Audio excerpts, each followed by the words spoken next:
Shemuel Alef, chapter 15. Shemuel said to Sha'ul, Adonai sent me to anoint you king over his people, over Israel. Now listen to what Adonai has to say.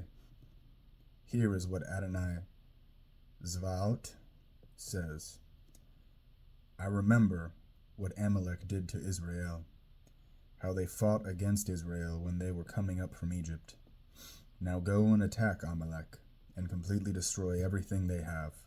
Don't spare them, but kill men and women, children and babies, cows and sheep, camels and donkeys. Sha'ul summoned the people and reviewed them in Tolaim. 200,000 foot soldiers, with another 10,000 men from Yehudah. Sha'ul arrived at the city of Amalek and lay in wait in the valley. Sha'ul said to the Keni, Go away, withdraw, leave your homes there with the Amaleki. Otherwise, I might destroy you along with them, even though you were kind to all the people of Israel when they came out of Egypt. So the Keni went away from among the Amaleki.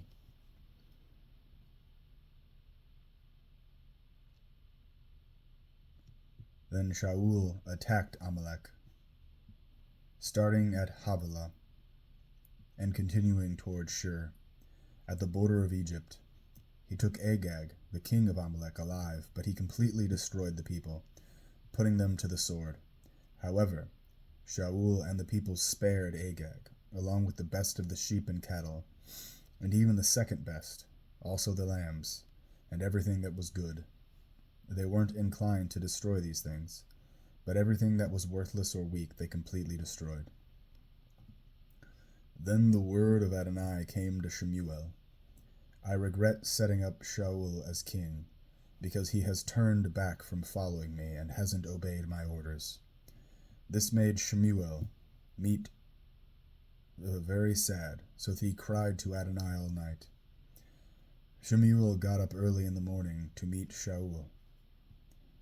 However, Shemuel was told, Sha'ul came to Carmel to set up a monument for himself there, but now he has left and is on his way down to Gilgal.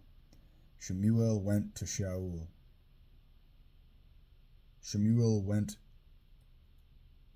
to Sha'ul. Sha'ul said to him, May Adonai bless you. I have done what Adonai ordered. But Shemuel answered, If so, why do I hear sheep bleating and cows mooing?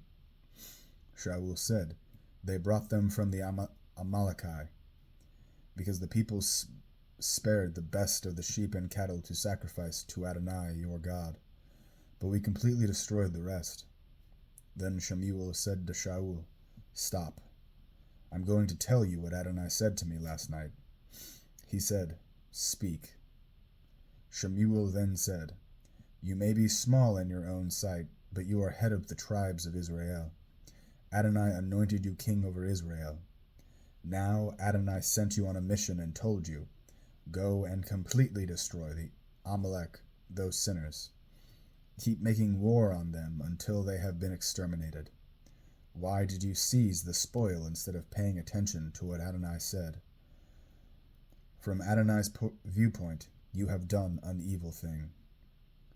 Sha'ul said to Shemuel, I did too pay attention to what Adonai said, and I carried out the mission on which Adonai sent me. I brought back Agag, the king of Amalek, and I completely destroyed Amalek. But the people took some of the spoil, the best of the sheep and cattle, set aside for destruction, to sacrifice to Adonai your God in Gilgal. Shemuel said, Does Adonai take as much pleasure in burnt offerings and sacrifices as in obeying what Adonai says? Surely obeying is better than sacrifice, and heeding orders than the fat of rams. For rebellion is like the sin of sorcery, stubbornness like the crime of idolatry. Because you have rejected the word of Adonai, he too has rejected you as king. Sha'ul said to Shemuel, I have sinned. I violated the order of Adonai and your words too, because I was afraid of the people and listened to what they said. Now please, pardon my sin, and come back with me, so that I can worship Adonai. But Shemuel said to Sha'ul, I will not go back with you, because you have rejected the word of Adonai, and Adonai has rejected you as king over Israel. As Shemuel was turning around to leave, he took hold of the hem of his cloak, and it tore.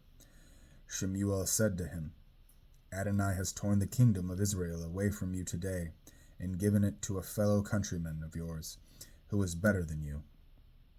Moreover, the Eternal One of Israel will not lie or change his mind, because he isn't a mere human being subject to changing his mind. Then Sha'ul said, I have sinned, but in spite of that, please show me respect now before the leaders of my people and before Israel by coming back with me, so that I can worship Adonai your God. So Shemuel followed Sha'ul back, and Sha'ul worshipped Adonai. Then Shemuel said, Bring Agag, the king of Amalek, here to me. Agag came to him, in chains, and said, Without doubt, mine will be a bitter death. Shemuel said, Just as your sword has left women childless, so will your mother be left childless among women. Then Shemuel cut Agag in pieces before Adonai in Gilgal. Shemuel returned to Ramah, and Sha'ul went up to his house in Givat Sha'ul. Never again did Shemuel see Sha'ul, until the day he died. But Shemuel grieved over Sha'ul, and Adonai regretted that he had made Sha'ul king over Israel.